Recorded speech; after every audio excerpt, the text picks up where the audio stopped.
Hi buddies, Lazy Joe here. If you go to any Japanese restaurant, big or small, there are a few constants that you will find almost everywhere.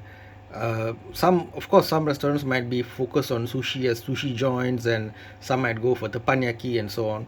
However, almost all Japanese restaurants would have green tea, okay, and would have this. What is this? This is the miso soup, guys. Okay, so miso soup basically is one of the most ancient Japanese meals.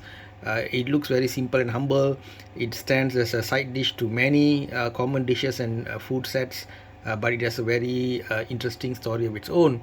Apparently, more than 1,000 years ago, if I'm not mistaken, the Kamakura period, in Japan, the Buddhist monks from China brought in some fermented soybean, and this sort of evolved into a miso paste. Okay, now this paste is made up of salt, various grains, even rice and soybeans and all these things fermented with certain kind of I believe it's a fungus, right? It's like fermented thing.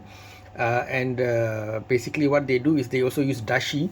Dashi is a fish stock, again very common in Japanese meals. Okay, now this miso paste, where the fungus I believe is called koji, which contributes to the fermentation of the grains. Okay, and then they make it into a thick paste, and they add the paste and the dashi or fish stock together, and of course you add water and whatnot, right? So because you want to make a soup, you add some leaves, vegetables, and some tofu, and you can, the toppings you can have variety as you might prefer, but the core of the soup is always the miso paste as well as the dashi broth.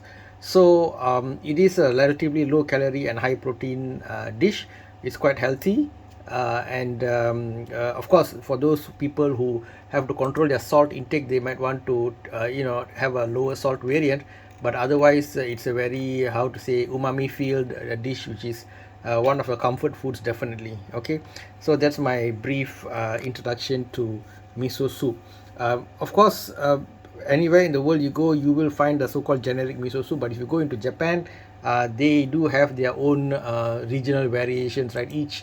How to say, each region in Japan have their own preferred type of miso, whether it is a more darker type or the lighter type, or in terms of the ingredients and so on. Okay, for example, Kyoto apparently likes a sweet white type of miso. Okay, the city of the ancient city of Kyoto, and southern Japan, they like more of barley grain, right?